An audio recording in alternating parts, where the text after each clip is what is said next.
Good afternoon, my dear students.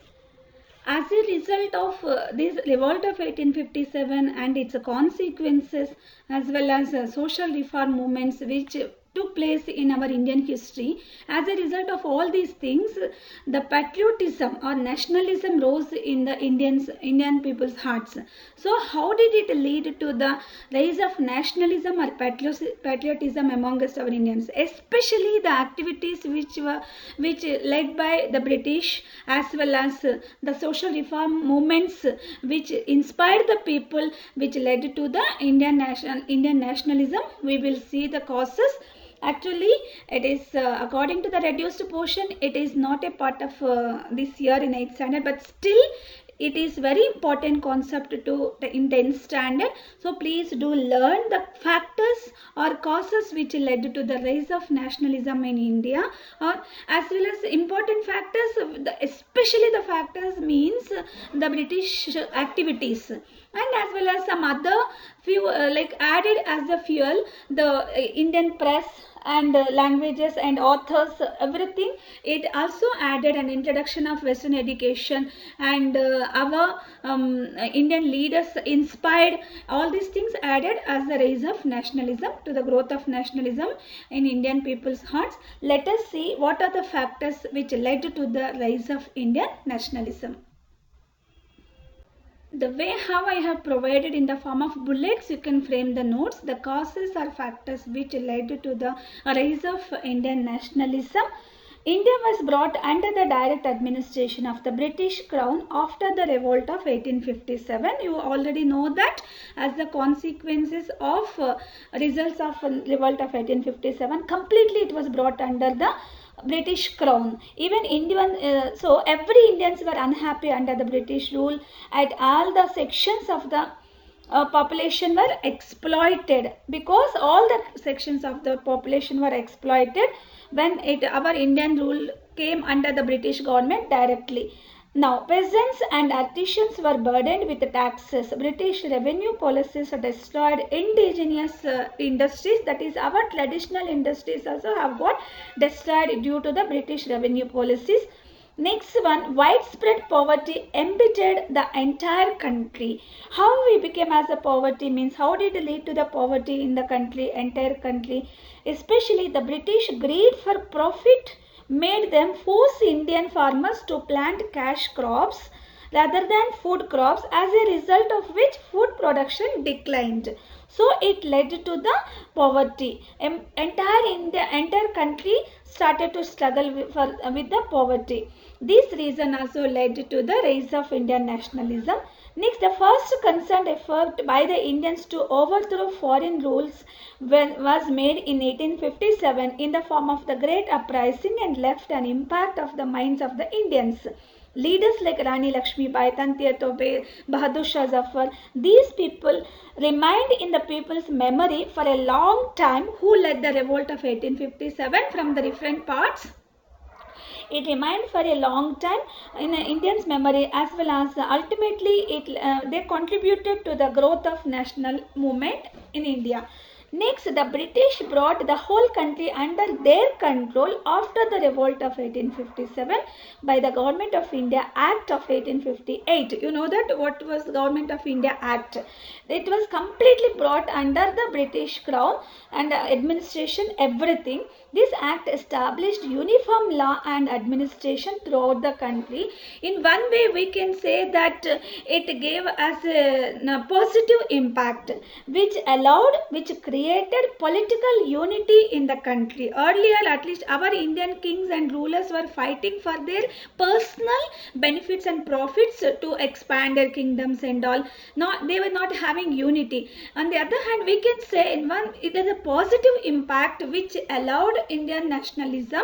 That was that the act which was brought, the Government of India Act in 1858, it has a positive impact. It allowed a uniform law, it established a uniform law and administration throughout the country, and created a political unity in the country. Next, the transport and communication between different regions helped this process. British officers and ordinary soldiers had to travel from one part of the country to another part.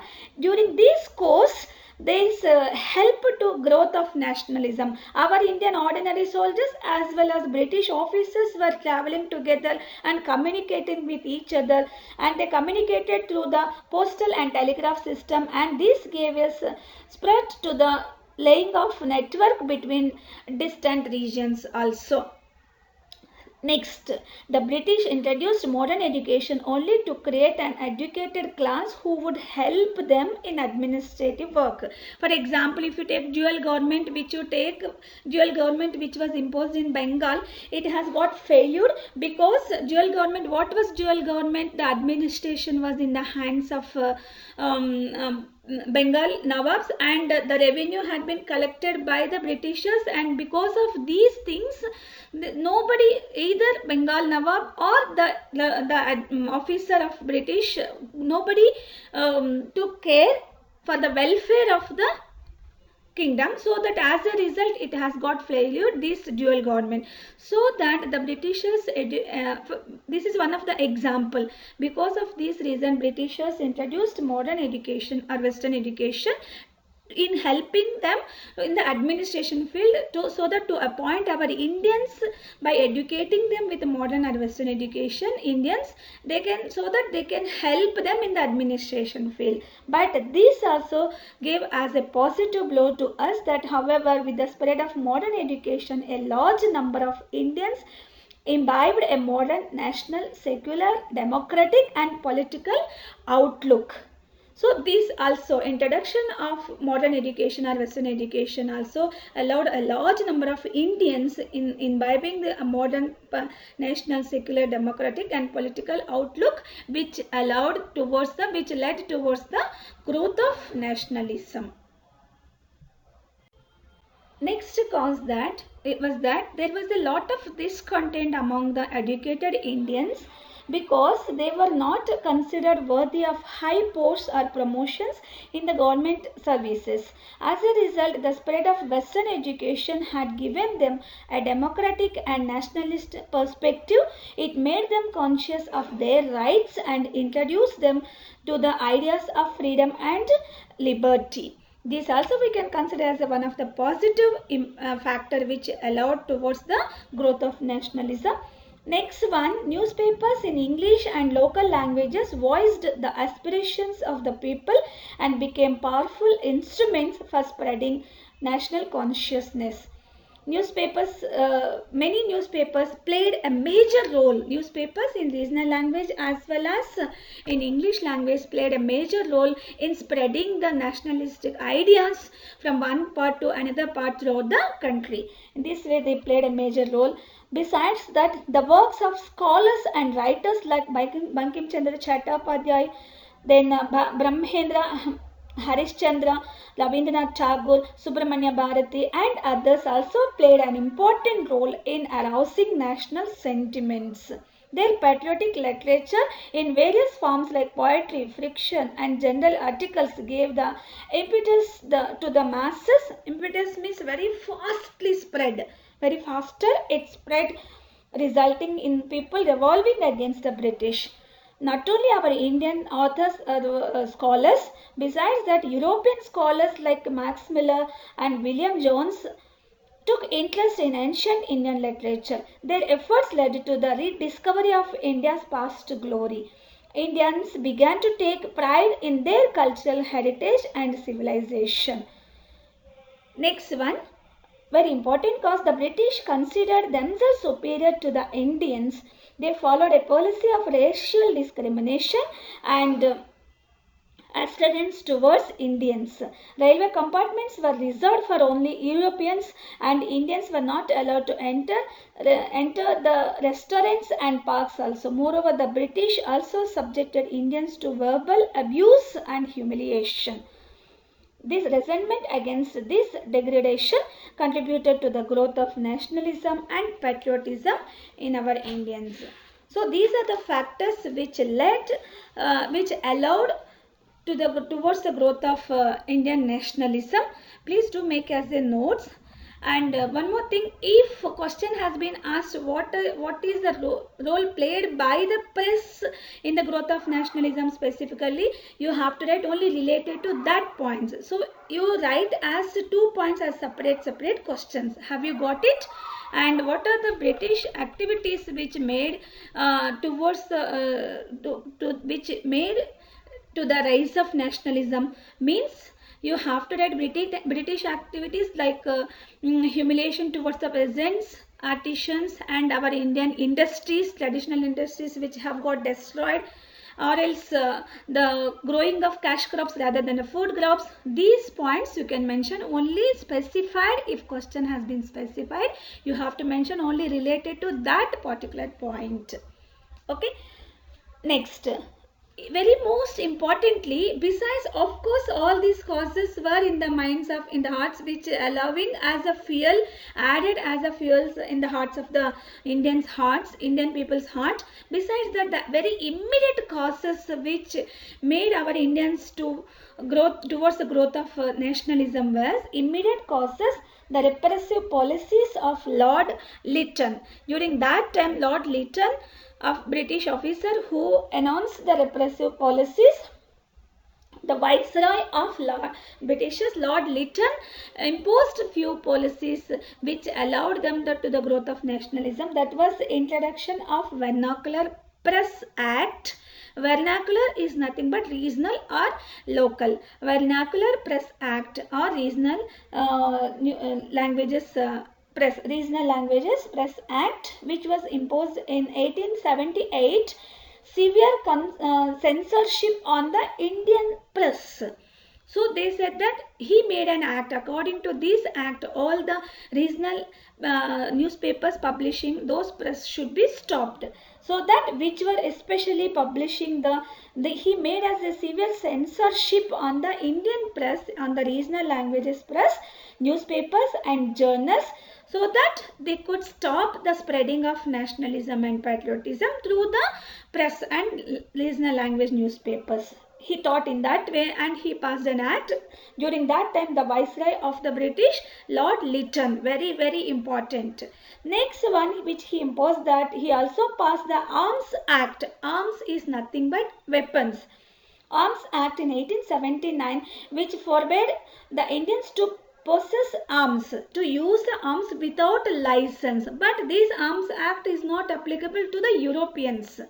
See, such a discrimination. This Arms Act is not applicable. It was not applicable to the Europeans, but on Indians Arms Act was imposed, that it was forbade the Indians to possess the arms, to use the arms without license. Next one, very important cause, that withdrawal of Ilbert Bill. In 1883, Lord Ilbert, interestingly, Lord Ilbert, one of the British judge, Lord Ilbert passed a controversial bill. Lord Ilbert passed a controversial bill which was called as Ilbert Bill, which had a provision that gave Indian judges the power to try legal cases involving the Europeans. He made a bill that Lord Ilbert passed a bill that our Indian judges can try the legal cases which were involved in Europeans, the cases involved by the Europeans. Here what will happen if Indian judges involved in giving the judgment which is connected with European people, they will lose their privileges. Till then, the cases which are connected with the Europeans were argued only by the European judges. Now, according to this new Ilbert Bill, which had been passed by Ilbert, Lord Ilbert, then our Indian judges also can take the case and they can try the legal arguments who were involved by the Europeans. Now Europeans will lose their sovereignty, as well as they would lose their privileges or facilities what were to be enjoyed by those people earlier. So this created a problem. Finally, the British community protested this against this Ilbert bill, and the government was forced to withdraw the bill. So now this led to the discontent and unhappiness amongst our Indians. Why did you withdraw the bill? Why you are not allowing our Indian judges to try the legal cases connected with Europeans? So this also made discontent, and immediately it rose as the nationalism. But this nationalism or patriotism which they wanted to make is, they wanted to form as a communities or some group of organizations, and these organizations, they had to discuss about the problems which are faced by different sections in India, and they wanted to spread the messages through the community, like organizations or institutions. Some organization is important, it was important, so that as a result few associations or organizations they formed, or amongst them one of the important institution or organization which was founded during that time, that was Indian National Congress, still in progress, which is Indian National Congress. Generally, many believe that the rise of nationalism began with the formation of the Indian National Congress. But prior to the Indian National Congress, there were many precursors. Political associations were working in different parts of the country, but unfortunately they were like localized. But that is why they were not that much popularized. But still, we can say that they were the precursors of Indian National Congress. They were the base for the foundation of Indian National Congress. What were the precursors before Indian National Congress was formed? What were the other associations or organizations were formed as the part of growth of nationalism?